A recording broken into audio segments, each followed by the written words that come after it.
I'm back with my beautiful assistant, Jen, and we are going to be demonstrating the B warm-up. So first exercise we're going to do is back to jumping jacks. Okay. So feet start together, hands are at our sides, and again, we want to make sure we're touching the hands at the top for full range of motion, okay? Good, you can stop there. Posture is important, so again, we want that upright posture, head is in line, nice and flat, nice smooth movements. Moving to the next exercise are seal jacks. So we're going to do the same thing with our feet as a jumping jacks. The only difference is our hands are now going to open and close with the jack. All right, so feet open, hands open. Yes. Excellent. So we're trying to get a nice, good swing across the chest because that's opening the chest for a good stretch. Moving on, we're getting into our crossover jack. So now we actually want to start with our feet apart and our hands open. And as we cross our feet, we're also going to cross our arms. We want to make sure that on each repetition, as we cross the arms and feet, when we uncross, we're going to cross in the other direction on the next exercise. Okay, so same start position as the last one. Yeah, we want to finish with the hands wrapping all the way around the body and feet crossing over as far as you can comfortably. Excellent. We're moving on to the squat exercise. So we want our feet about shoulder width apart, somewhere between hip and shoulder, so what's comfortable. We want our toes as straight as possible, but we can open the toes up just to make sure we're comfortable. Whatever position we have our feet in, we want the knees to track between that first and second toe. Yep. We want to go as deep as we can in the squat while maintaining a good flat foot. So Jen's doing a great job. For some beginning squatters, if our heels start to come off the floor, we need to adjust our foot position so we can maintain a good flat foot. And there, we do cue a little bit of a squeeze at the top to make sure that we're getting the hips all the way through, which you can see Jen is demonstrating a great job. Ankle alphabet is next. So this is going to challenge our balance a little bit. So we want to make sure that once we establish a good base, we're going to pick up one foot. Okay. We're going to go A through D today for the example. Each one is going to be about a foot tall. Okay, somewhere between 6 inches and a foot. So nice big range of motion. It doesn't matter how big your foot is. It's matters how big the actual movement is. All right. So we're really trying to do a good job of moving the ankle more than we're moving the leg. So you're doing a great job. Yep, nice and smooth. We don't want to rush through. Same thing on the other side. Good. And if you prefer a different example using cursive or small letters, it doesn't matter. The main point of this is to really make sure that the ankle is moving more than the leg is. Toy soldiers is the next exercise. So as you may have seen a toy soldier, they're actually very stiff and rigid, yep, with the hands in front.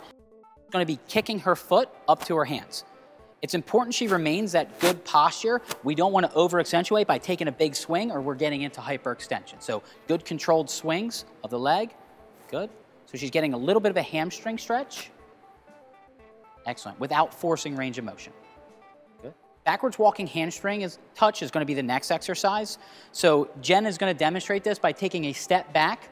Once she steps back, she's going to put her weight on the back leg. She's going to push her hips back to get the hamstring in a stretch and finish her stretch by taking the opposite hand and reaching to the leg in front.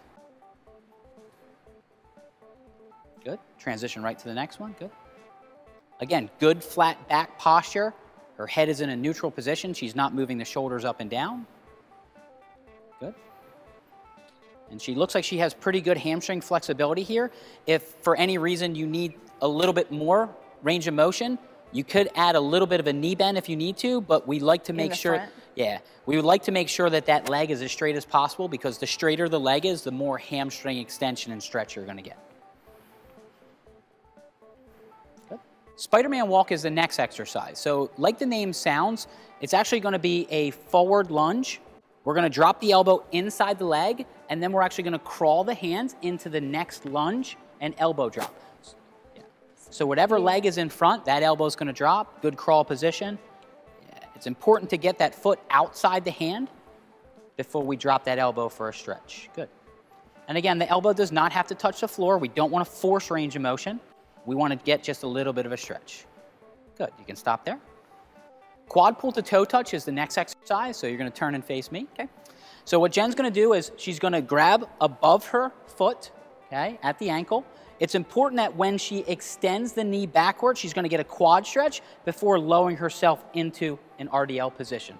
So you like the high knee in the back. Yeah, it's really important. This one is really about the quad pull. So it's called a quad pull to toe touch. The quad pull is the important part, and then we are gonna drop the head and shoulders towards the ground, but you do not have to touch the ground to finish this movement. As long as we feel a stretch in the quad and get a good extension of the hip in the back, good. And again, it will challenge your balance, so that's okay. What we usually say is if you're losing your balance, you're going a little too fast. If my quad flexibility were better, I wouldn't have to kick my foot up into my hand. I could lift it a lot more slowly. Everything will improve through repetition, so as we do this more often, your flexibility should improve. Good. So nice controlled reps like Jen's going. Again, everything's maintaining a good flat posture. Posture is everything. Now that we've warmed up the lower body with a lot of these exercises, time to get the upper body warmed up. So we're moving into a Scap push-up to push-up, so establish a good push-up position. She's gonna extend her back up as far as she can. Good, and then she's gonna drop into squeezing the shoulder blades together, trying to get them to touch before extending back to neutral, and then finish with a full push-up. Good. So one more, yep, extension. Good, traction, excellent, good. One push-up.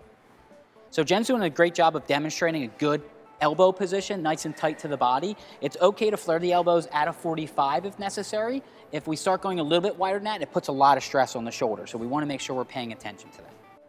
We're gonna continue warming up the shoulders with an exercise called shoulder slaps. So we're gonna extend the arms nice and wide. We're basically gonna cross the arms over all the way, uncross them, and then recross them the other way. So we are switching which arm is in front. It's important to get a little bit of momentum so we feel a little stretch in the chest before trying to finish with that shoulder slap. Okay. One of my old rugby coaches used to say, hug yourself, hug the world. Hug yourself, hug the world. Good cues. So again, good upright posture. We don't want to be rounding forward. The extra momentum to get that little stretch in the chest is important, but we want to make sure we're finishing with the shoulder movement. Very good. Our next exercise using the mobility for the shoulders is what we call wall slide. There's going to be two variations. The first one is called a bottom up. So what we're going to do is start with your hands at your sides. We're going to bring the elbows as high as they can, sliding them up the wall. We are not maintaining wrist contact with the wall. So just the elbows, good. And then back down. So it's important to notice Jen is doing a great job. We don't want any shrug or any extra movement in the shoulders at the bottom.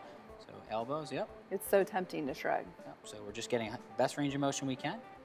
That's great, so we're gonna stop there. The next progression for the wall slide is what we call a top down. So you're gonna start hands overhead, extended position. Now you're gonna basically drag the elbows again down the wall as low as you can comfortably before extending them back up. So we're really focused on that T-spine mobility in both planes of movement. And I'm trying to keep my rib cage down, right? Yeah, we're trying so I'm not popping out, yeah, getting that extension. The purpose of the wall is to try and maintain points of contact with the wall, which should help with the rib flare. And again, posture is important. So good upright position without the rib flare. We don't want to exaggerate any positions. Great. Thanks. Damn.